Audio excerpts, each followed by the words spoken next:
읽었습니다만 이 요엘이라고 하는 선지자는 소선지자 중에 한 분이에요. 구약 성경에는 예언서라고 있는데 예언서에는 그 분량에 따라서 대예언서라고도 하고 또 소예언서라고도 해요.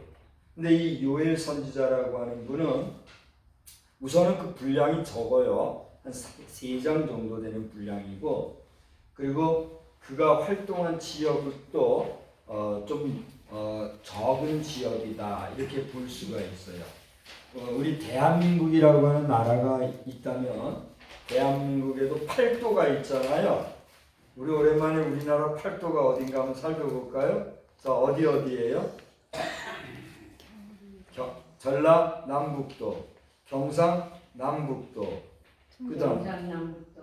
네? 경상남북도. 그래요. 경상남북도. 또요. 충청남북도. 충청남북도. 또 강원남북도. 강원도가 지금 남북도가 됐나요? 아직은 강원도 한도죠. 근데 강원도가 좀 커요. 강원도 그리고 경기도. 그죠? 이렇게 팔도라 그러죠. 저 북한에도 보면 있죠. 북한에서는 뭐가 있죠? 함경 남북도, 황해 남북도,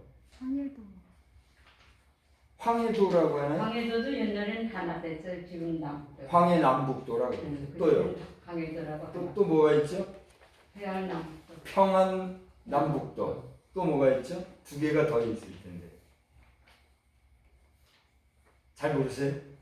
저기 원산은 무슨 도시죠? 원산이 옛날에는 강원도로 돼 있었는데 강원도로 돼 있죠. 지금은 함경남북도. 함경 남북도. 네. 여러분 올해는 남북 통일이 될까 기대하고 있는데 아직 소식이 없어요.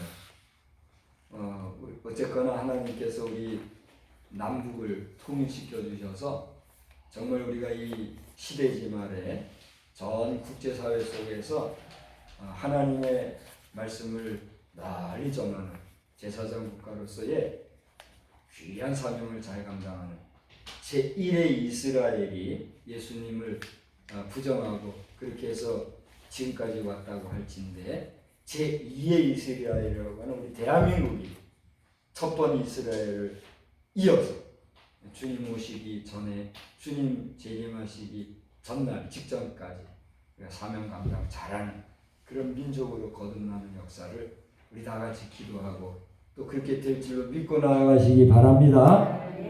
그거 아니면 뭐 소망이 없죠. 뭐 있어요 대한민국? 그렇지 않아요? 대한민국 뭐 우습잖아요. 그러나 우리가 예수 안에서 소망이 있게 되면은 하나님께서는 아무것도 볼품없던 이스라엘을 들어서 선민 삼으시고 그 나라를 통해서 온 지구를 이끌어가는 역사를 베푸신 것처럼 우리 대한민국을 통해서 말세지 말에 귀하게 쓰시는 역사가 있을 줄 믿습니다. 이 요엘 선지자는 그런 소선지자인데 1장 1절을 보면 부두엘의 아들 요엘에게 임한 여호와의 말씀이라 하는 말씀이 나와요. 자, 여러분 우리 아버님들 계신데 아버님은 자신들의 성함이 있지요. 그가 성함을 자신의 이름을 부르세요. 그리고 우리 어머니들은 또 가정에는 뭐니 해도 호주, 세대주, 남편이 우선이잖아요. 돌아가셨다 할지라도 돌아가신 분이라도 여러분의 남편분 계시면 그 남편분의 이름을 불러가면서 나 아무개의 아들 아무개가 잘 되기 바랍니다. 이렇게 한번 우리 다 같이 하겠습니다. 저 한 번만 할 거예요. 하고 안 하는 건 여러분의 선택이고 또 안 해도 저는 뭐라고 드릴 말씀이 없어요. 그러나 제가 오늘 이 시간에 여러분을 축복하는 마음으로 기도하는 마음으로 요청하니까 한번 해보세요. 아버님은 자기 이름을 대는 거예요. 우리 어머님들은 여러분의 남편분이 혹시라도 안 계시면 아버지, 여러분의 아버지 이름을 부르세요. 남편분 돌아가셨어도 상관없어요. 그분의 이름을 부른 다음에 나 아무개의 아들 아무개는 이렇게 하시는 거예요. 여러분의 남편이면 내 남편 아무개의 아들 아무개는 이렇게 하시는 거예요. 잘 되기를 축복합니다. 이렇게 한번 하십시다. 한 번이 끝내요. 다 같이 시작. 나 박성수의 아들 박상민을 축복합니다. 여러분이 축복한 그 자녀들이 잘 되고 강건하기를 주님의 이름으로 축원합니다. 축원합니다. 성경 말씀에 이런 말씀이 있어요. 하나님의 말씀을 거역하고 거절하고 순종하지 아니하고 배은망덕하고 죄짓고 지 마음대로 자행제지하고 살면 그 우상 숭배나 하고 그러면은 3, 4대가 가면 다 망한다 그랬어요. 여러분 잘 생각해 보세요. 여러분의 3대 손이면은 여러분이 뭐라고 부르는 거예요? 증손이죠. 그 여러분의 4대 손은 뭐라고 불러요? 고손이죠. 자, 여러분 가운데 증손을 보신 분 계십니까? 지금 증손을 보신 분 여기 아무도 안 계세요? 더러 우리 사회에서 보면 증손을 보신 분들이 꽤 되더라고요. 그죠? 근데 고손을 보신 분이 있을까요? 쉽지 않아요. 그죠? 3, 4대라고 해봐야 그렇게 멀지 않아요. 증손, 고손이면 3대, 4대예요. 그죠? 근데 잘 들어보세요. 하나님께서 그렇게 증손, 고손, 3, 4대가 가면 다 멸절시키리라 그랬단 말이에요. 하나님 앞에서 죄짓고 우상이나 숭배하고 잘못 살면 그렇게 한다는 거예요. 그러면 중손, 고손, 그 다음에는 내 후손이 있어요? 없어요? 없어요. 절손이 되는 거예요. 그러니까 나는 지금 존재할지 모르지만 내가 하나님 앞에 죄를 짓고 배은망덕함으로 말미암아 내 3대, 4대가 되면 나의 존재된 자체가 없어지는 거예요. 이거 복된 일입니까? 슬픈 일입니까? 슬픈 일이에요. 그런데 하나님의 말씀은 소망의 말씀이에요. 우리가 그렇게 벌받고 하나님 앞에 징계를 받아서 절손이 될 자가 있는가 하면 하나님의 말씀을 잘 준행하고 거룩하게 살아 하나님의 뜻대로 살게 될 때 하나님이 복을 주시는데 그 자녀에게는 몇 대까지 복을 주신다는지 아세요? 1000대까지 복을 주십니다. 할렐루야. 제가 우리 박씨 집안에 박혁거세 할아버지가 우리 밀성 박씨라 그래요. 원래는. 근데 지금은 대부분이 밀양 박씨라 그러는데 아는 사람들은 밀성 박씨라 그래요. 밀성, 밀양 이게 다 단일본이거든요. 단일본 한반도 땅의 박씨의 박혁거세의 65대손이에요. 내가 뭘 자랑하려고 얘기하는 게 아니라 65대의 손이면은 몇 년이 흐른 거예요. 거의 2000년 가까이. 그죠? 한 세대를 30년 잡았을 때 36은 18 해가지고 1800, 900년 정도 전에 박혁거세로부터 내려온 거죠. 역사가 그렇게 되나 모르겠어요. 우리 한반도의 역사가 몇 년이라고 해요? 반만 년이라고 그러죠? 단기가 4000? 지금 벌써 몇 년이에요? 계산해 보세요. 거의 5000년이 가까이 가요. 우리 한반도 역사가. 그렇죠? 그런데 그 5000년의 절반도 안 돼요. 그리고 다 뚝 잘라가지고 제가 이제 같은 그 박씨로 내려오다가 고려조가 그치고 조선조가 등극하는 그 어간에 저의 중시조 되시는 분이 낙향했어요. 고려시대에 장상대가로 사시다가 낙향하셔서 충신은 불사이군이라 우리 이 시대라고 그렇다고 내 원수 지는 건 아니에요. 두 임금을 섬길 수 없어. 내가 섬기던 고려조 이만하고 섬겼으니 됐고 나는 이제 새로운 시대에는 조용히 낙향해서 살리라. 그래가지고 낙향에서 살아서 본관을 이관을 했어요. 그래가지고 태안박가라 하는 박가로 지파가 됐어요. 종파가 있고 지파가 있잖아요. 종파로는 65세예요. 지파로는 25세가 되는 거예요. 그러면 25대하고 65대는 또 얼마나 차이가 나요?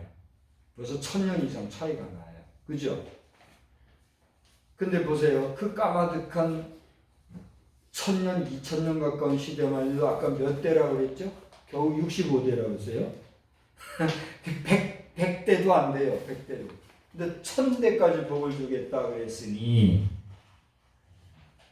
여러분 우리 지구촌에 존재하는 인생치고 1000대까지 지금 복을 받고 살아가는 인생이 단 한 사람이라도 현재 있을까요? 없을까요? 모르죠?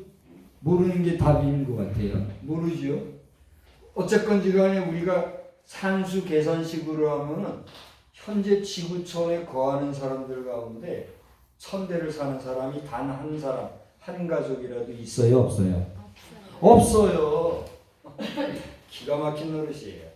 그러니 지금 많은 사람들이 예수재림하고 뭐 종말하고 뭐 여러 말을 하고 살아가는데 성경 말씀을 깊이 읽어보면은요, 저든 여러분들 우리 시대 이후에 1000대를 이어서 살 수 있는 사람들이 나올 수가 있을까요? 없을까요? 웃으세요. 네. 근데 하나님의 약속이기 때문에 이것은 가능하다는 거예요. 할렐루야. 보세요.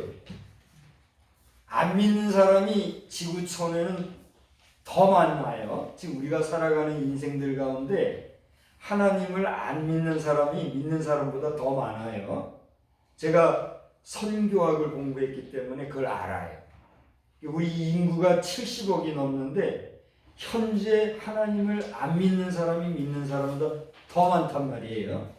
그런데 그 믿고 안 믿고를 떠나서 우리 모든 인간의 최종 첫 조상이 누구예요? 여러분이 이제 대답을 해보세요. 그 전에 한번 여쭤볼게요. 여러분 하나님을 믿습니까? 믿으면 아멘하고 화답을 해보세요. 하나님을 믿습니까? 아멘. 아멘. 정말로 하나님을 믿는다면 그 하나님이 우리 인간을 당신의 형상대로 만드셨음도 믿습니까? 아멘. 아멘. 그렇다면 하나님이 당신의 형상을 따라 빚어 만드신 첫사람이 누구예요? 아담이잖아요. 아담이 혼자 지내는 걸 보기가 안타까워서 옆에다가 붙여준 여자가 있어요. 그 이름이 뭐예요? 이와라고도 하고 하와라고도 하지요. 해와라고도 해요. 하와, 이와, 해와. 좋아요. 여자가 있잖아요.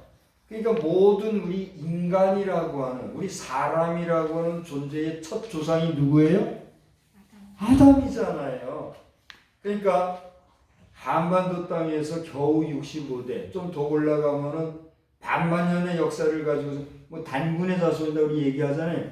단군의 자손도 반만년이 안 되는 거예요. 그 높이 올라가가지고 올라가다 보니까 현재 지구촌에 거하고 있는 이런 인간의 DNA를 가지고 있는 모든 인간의 원시조가 누구다? 아담이거든요. 그러니까 그 아담 이후에 지금까지 살아오는 모든 인생들은 뭐예요? 아담 이후에 하나님의 자녀들로 오늘 살아가고 있다는 거예요. 할렐루야. 근데 잘 들어보세요. 내가 난 자식이라도 다 효자, 효녀입니까? 아니면 불효자도 있습니까? 있어야 돼요. 있지요. 있어야 돼요. 또 알고 있지. 그것도 어떻게 되는 거예요? 원치 아니하지만 불효자, 불효녀도 있잖아요. 그래요, 안 그래요? 그래요. 나에게 불효한다고 해서 그 자식이 남자식이 됩니까? 아니요. 내가 호적에서 도려낸다고 그런 소리들 잘하더라고요. 호적에서 도려낸다고 해서 그게 내 자식이 아닙니까? 아니지요. 그러니까 불효자식이 아버지 어머니에게 불효하나 자식이듯이 하나님을 믿고 안 믿고를 떠나서 모든 인간은 뭐예요? 하나님의 자녀인 거예요. 할렐루야. 그러니까 그럼 왜 하나님이 천국과 지옥을 만드셨으니까 또 따지는 사람이 있어요? 믿지도 않으면서. 당신 그럼 안 믿으면 지옥에 나가. 그러면 왜 날더러 지옥에 가라고 지랄해요? 또 그래요? 그 왜 천국과 지옥을 만드셨을까? 하나님께 물어보시면 돼요. 중요한 건 뭐냐면 우리가 믿든 안 믿든 부정하든 안 하든 모든 인간은 누구의 자손이에요? 하나님의 자손, 하나님의 작품인 거예요. 할렐루야. 그러니까 그 하나님을 믿고 인정하고 하나님의 영광을 돌리고 살아가는 자는 뭐가 돼요? 복된 자예요. 그러지 아니한 자는 어떤 자예요? 하나님이 저주할 자라고 하셨기 때문에 저주받은 자는 지옥불로 던지는 거예요. 불효자식을 호적에서 도려낸다는 거는 그 자식의 입장에서는 뭐예요? 아버지 어머니에서 떨어지는 거잖아요. 그렇게 되는 거예요. 떨어지는 자식들을 모아놓는 곳이 지옥이다. 왜 그런 걸 만들었어? 하나님이 잘못했으니까 그런 거요. 잘못했으니까 벌 받는 거요. 잘못했으면 벌 받아야 돼요? 안 받아야 돼요? 벌 받아야 돼요. 그게 하나님의 공의라는 거라. 자, 이 이야기를 하면서 제가 오늘 왜 길게 또 얘기를 했냐면 오늘 여러분이 자신의 이름 혹은 남편, 아버지의 이름을 불러가면서 그의 자식을 축복한다고 하셨잖아요. 여러분은 어떤 마음으로 지금 저와 함께 하셨는지 모르겠으나 여러분 가운데 단 한 분이라도 부족하지만 종에 드리는 말씀에 순복하게 순종하게 그 말씀을 따라하면서 진심으로 여러분이 축복한 자녀라면 그 자녀와 그 자녀와 그 자녀의 자녀들을 통해서 여러분의 가문과 여러분의 자손 여러분의 가정이 충만 만복으로 넘치는 역사가 있기를 주의 이름으로 축원합니다. 아멘. 축원합니다. 아멘. 하나님이 복 주셔야 그게 된다는 거예요. 아멘. 아멘. 오늘 부두엘의 아들 요엘에게 임한 여호와의 말씀이라 그랬는데 이 선지자 요엘이라는 사람은 이처럼 부두엘이라고 하는 아버지가 있었고 그 아버지의 자녀로서 하나님의 말씀이 그에게 임했을 때 아버지가 하지 못한 일을 그는 한 거예요. 아까 요엘은 어떤 사람이라고 했죠? 선지자라고 했어요. 그러니까 아버지는 선지자 활동을 했는지 모르지만 그 아버지의 선지 활동은 성경에 없어요. 그러나 그 아버지의 아들 요엘의 예언 활동은 여기 성경의 기록에 남아있다는 거예요. 그러면 이 요엘 선지자에게 임하신 하나님의 말씀은 무엇이었는가? 오늘 우리가 읽은 성경 말씀은요.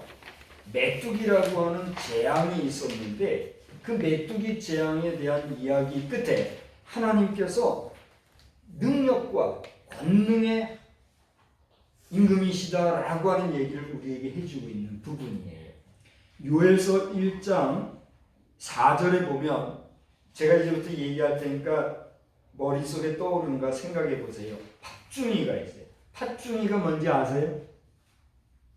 그 다음에 메뚜기 아시죠? 그 다음에 느치가 뭔지 아세요? 잘 모르세요? 그 다음에 황충이 뭔지 아세요? 제가 읽어드릴게요. 그대로 읽어드릴게요. 팥중이가 남긴 것을 메뚜기가 먹고 메뚜기가 남긴 것을 느치가 먹고 느치가 남긴 것을 황충이 먹었도다 하는 말씀이 나와요. 그래서 제가 일부러 그것들을 다 찾아서 검색을 해봤어요. 그랬더니 메뚜기는 우리가 선명하게 옛날 분들은 그 메뚜기 잡아 먹어도 보셨죠?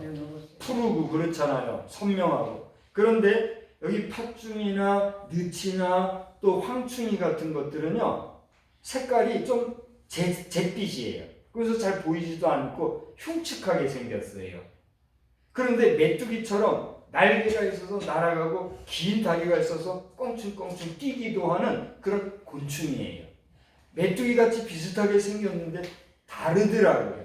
그러니까 무슨 얘기냐 하면 이 요엘서 1장을 보면 늙은 자들아, 쉬하는 자들아, 농부들아, 제사장들아 그렇게 하면서 요엘 선지자가 살던 시대에 각계각층의 사람들에게 그들을 구체적으로 불러가면서 그들이 하나님 앞에서 바로 살지 못하면 너희들이 재앙을 당한다. 그러니까 바로 살아라. 이 얘기를 한 거예요.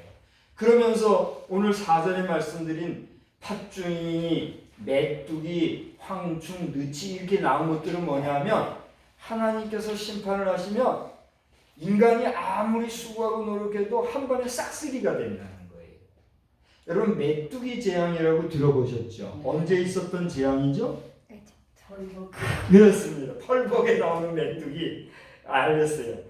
문학을 하신 분이라 펄벅 얘기가 나오네요. 저도 펄벅의 메뚜기 이야기 생각이 났는데 메뚜기가 한번 싹 지나가면은 농작물이 싹 그냥 멸절한대잖아요. 그죠? 애굽에서 하나님께서 이스라엘 백성들을 내보내라고 할 때 바로 왕이 말 안 듣다가 10가지 재앙을 당했잖아요. 그 중에서 몇 번째? 8번째로 당한 재앙이 메뚜기 재앙이에요. 그러니까 7번째 재앙은 우박 재앙이었는데 우박이 떨어져서 들밭에 농작물들이 초토화가 됐어요. 그래서 여러분 우박에 그 두드려 맞은 농작물들 제대로 이거 쓸 수 있어요, 없어요? 여러분이 상식적으로 말씀해 보세요.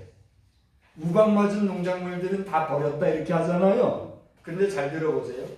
그 우박에서도 그래도 좀 남은 것들이 있잖아요. 실한 놈들. 그 실한 놈들을 그 다음에 뭐가 와서 쓸어 먹어요? 메뚜기가 와서 쓸어 먹는 재앙을 애굽이 당했어요. 그때 나온 이 메뚜기 재앙. 다시 말하면 요엘 선지자를 통해서 그때의 상황을 생각나게 할 뿐더러 이렇게 하나님께서 이 메뚜기 떼를 보내셔서 재앙을 주시면 모든 게 다 헛일이야. 그러니까 이스라엘 백성들 너희들이 오만방자하게 오만불손하게 하나님을 부정하고 너희들 수고 너희들 노력으로 된 줄 알고 자부하면서 살다가는 하나님이 치셔. 그러니까 정신 똑바로 차려. 이걸 얘기하는 게 요엘서의 이야기예요. 그래서 오늘 저와 함께 읽은 이 본문의 말씀은 그렇게 이제 그 2장을 보면은요, 이 메뚜기 떼가 가는 모습이 그려져 있어요. 그러니까 2장 4절에서부터 11절까지를 보면 이 메뚜기들이 막 날아다니는 것 같아도 그냥 날아다니는 게 아니래요. 여러분 그 우리 군인들이 제식해가지고 이 광화문 광장 탁 걸어갈 때 열, 5와 열이 딱 맞게 쫙쫙 걸어가는 모습 보니까 멋있지요? 이 메뚜기 떼들이 날아다니는 게 막 가는 것 같아도 이 군인들이 쫙 5와 열을 지어서 질서정연하게 가는 것처럼 그 메뚜기 떼들이 그렇게 간다는 거예요. 그거를 묘사하고 있는 내용이 여기에 기록이 되어 있어요. 그러면서 그와 같이 강력한 군대의 대장이 되어서 그 힘있는 진영의 리더가 되어서 너희들 잘못된 자들을 멸하실 거다. 이런 얘기를 하고 있다는 얘기예요.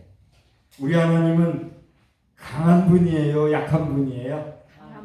우리 하나님은 위대하신 분이에요? 연약한 분이에요?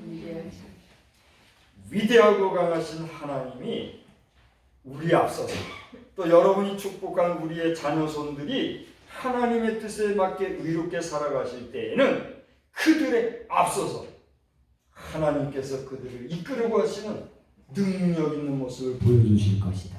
할렐루야. 여러분과 여러분의 자녀손 때에 이렇게 하나님의 능력을 덧입고 살아가는 역사가 충만히 임하시기를 우리 주님의 이름으로 축원합니다.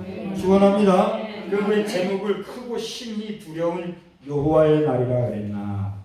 이 제목만 보면은요 무슨 뭐 공포감 조성하나 이렇게 뭐 무서운 설교를 하나 그런 얘기가 생각날지 모르겠어요. 그러나 그게 아니에요.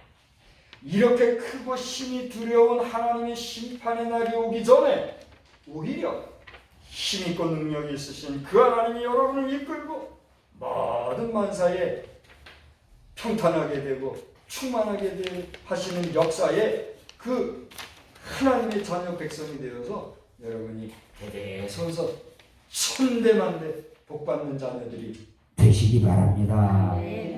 할렐루야. 그걸 말씀하게 하시는 거예요. 아멘. 다시 한번 우리 마지막으로 자기 이름 혹은 여러분 남편 아버지 이름 불러가면서 그 자녀가 잘 되기를 축복합니다. 그러면 큰 소리로 합시다. 믿음으로 합시다. 다 같이 나 사랑하는 박성수의 아들 상민이와 그 후손이 잘 되기를 주의 이름으로 축복합니다. 아멘. 기도하겠습니다.